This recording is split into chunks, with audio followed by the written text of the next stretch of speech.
it out, guys. I'm about to show y'all what's going on here.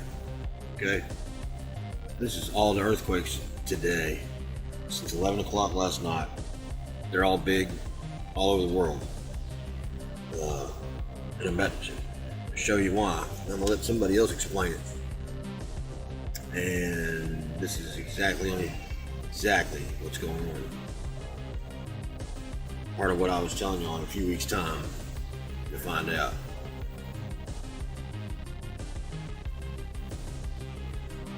Pay attention to what I'm about to show you here. All right. It's kind of detrimental to your life. Anybody with a brain to see. Catch y'all next time. Phase 2 will be when these earth changes events, abrupt climate change, bizarre weather, earthquakes, tidal waves, all become so numerous that they become daily news. In fact, when I meet people out in the street, almost everybody comments on how bizarre the weather has become. And that's pretty much a topic of daily discussion. The government, the powers that be, will claim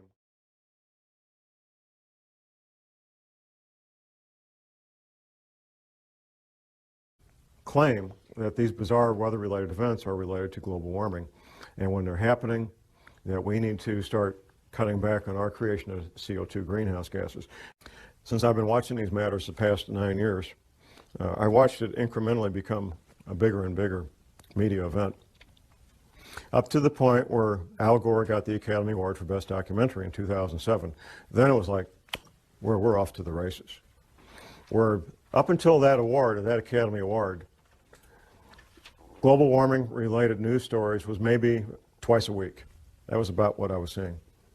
Since then, since he got that Academy Award, it's been daily, 7 days a week, global warming stories. And there will be no end to it. As long as there's news, as long as they're capable of broadcasting news, you will have global warming stories every day of the week from now on.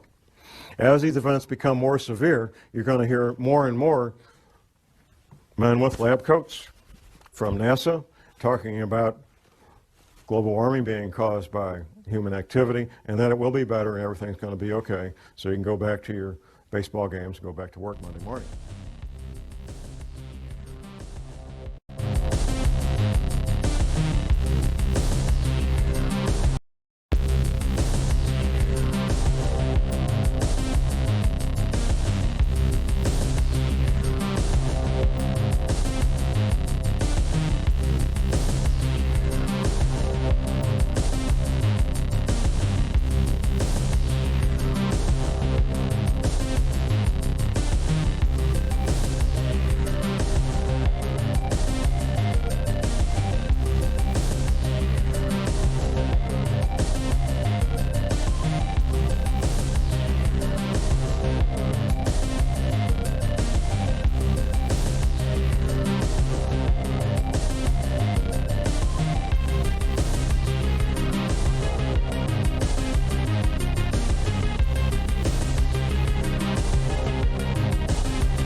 Monday morning. Things are going to be fine. That's phase 2. Phase 3 will be a relatively short period of time. It may be a matter of a few days, maybe a week. It won't be long. At some point, people will realize that things are very strange and very dangerous, and they'll start doing things they normally wouldn't do. Say, for example, you're a professional, self-employed, or you have several people working for you. Half the people in this country work for small businesses. Many of the owners of those businesses are financially well off that they could lock the door and never go back. They love what they do, and that's why they go to work every day. I've heard a number of people tell me, they say, John, the government doesn't want to create panic. That's why they're concealing this. No, the government's not concerned about panic. What the government's concerned about is business owners making very rational, very logical decisions that I'm locking the door and I'm out of here. No panic whatsoever. That's what they're fearful of, because that would shut down the economy if enough of them did it.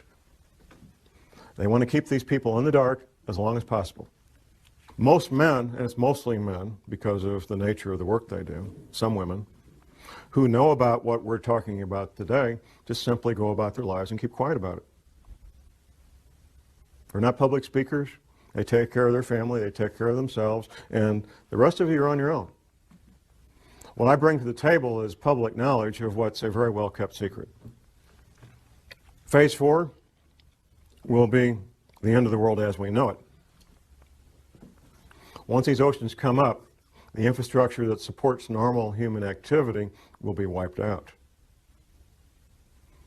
Take, for example, shipping, ocean-going ships. The bulky, heavy products of the world, whether it's grain or petroleum products or coal or lumber, is all moved by ship. Ships that go in and out of seaports. When the seaports are underwater, all that stops. It's finished. It's over. That's just one small example of what we're looking at in the future.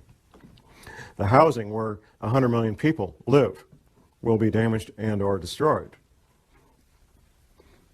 The potable water that these people rely on will no longer be potable.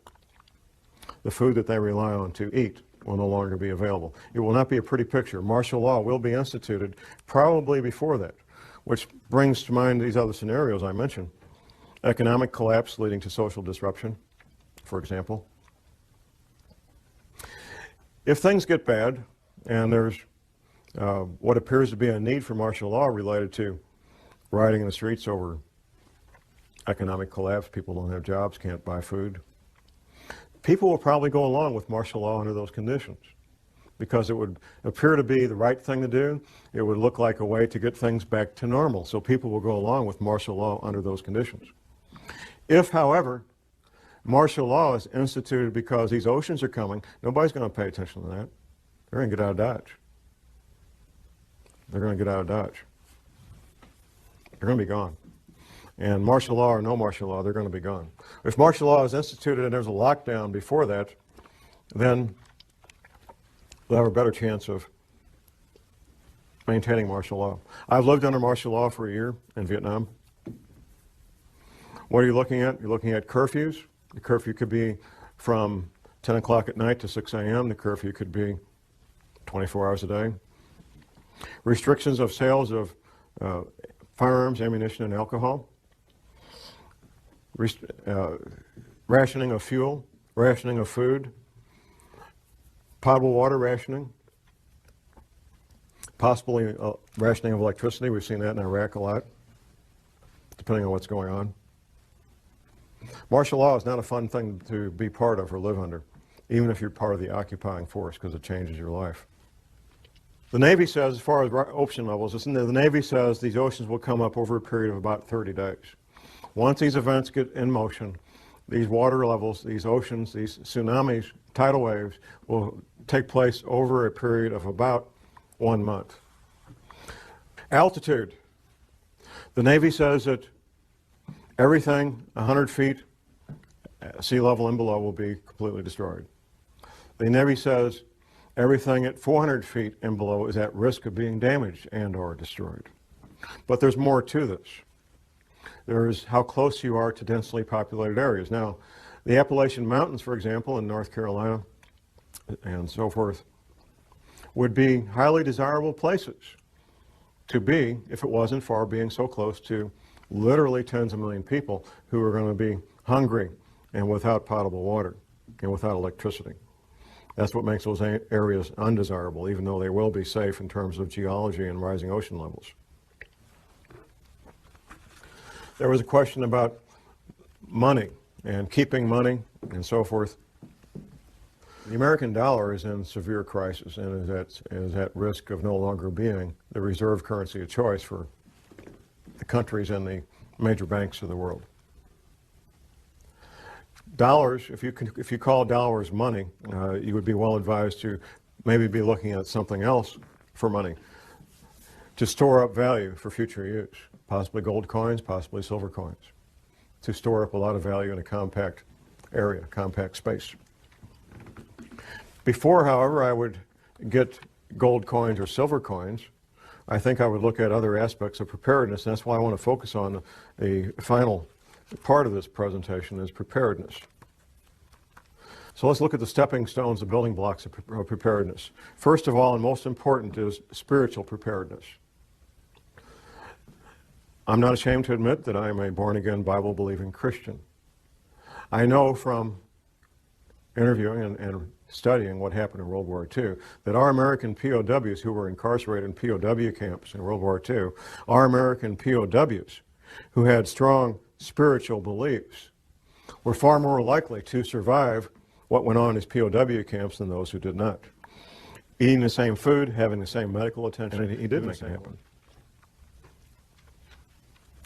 Now, Dr. Velikovsky wrote a number of books. Now, what I'm going to quote here word for word is a quotation from one of those books. It's titled Earth in Upheaval by Emanuel Velikovsky.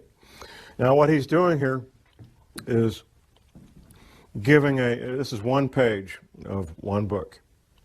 One page of one book. He's giving a very compact, highly condensed observation of what happens in a pole shift. Observations based on what he found going around the planet and finding the evidence.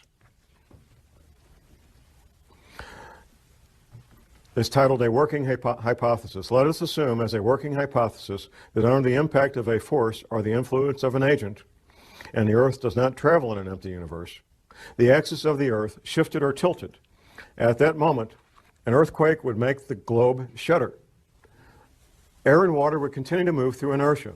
Hurricanes would sweep the earth and seas would rush over continents, carrying gravel and sand and marine animals, casting them on the land.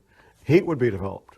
Rocks would melt, volcanoes would erupt, lava would flow from fissures in the ruptured ground and covered vast areas.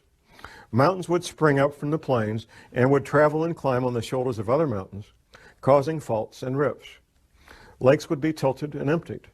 Rivers would change their beds. Large land areas with all their inhabitants would slip under the sea. Forests would burn. Hurricanes and wild seas would wrest them from the ground on which they grew and pile them, branch and root, in huge heaps. The seas would turn into deserts, their waters rolling away. And if a change in the velocity of the Earth's rotation, slowing it down, should accompany the shifting of the axis, the water confined to the equatorial oceans by centrifugal force would retreat to the poles, and high tides and hurricanes would rush from pole to pole, carrying reindeer and seals to the tropics and desert lions into the Arctic, moving from the equator up and down the mountain ridges of the Himalayas and down the African jungles, and crumbled rocks torn from splintering mountains would be scattered over large distances, and herds of animals would be washed from the plains of Siberia. The shifting of the axis would also change the climate of every place, leaving corals in Newfoundland and elephants in Alaska, fig trees in northern Greenland, and luxuriant forests in Antarctica. In the event of a rapid shift of the axis, many species and genera of animals on land and in the sea would be destroyed, and civilizations, if any, would be reduced to ruins. It paints a pretty bleak picture, and hopefully that won't be what we're in for. I can't stand here and prognosticate exactly what we're in for. I can tell you for a fact that the federal government has been spending hundreds of millions of your tax dollars getting ready for this since at least 1979, at least. That the Fortune 100 companies, or at least many of them, I don't know which ones, but many of them know about this. The major governments know about this and are making preparations. China and Russia both know about this and they're taking what precautions they think are important and need to be done.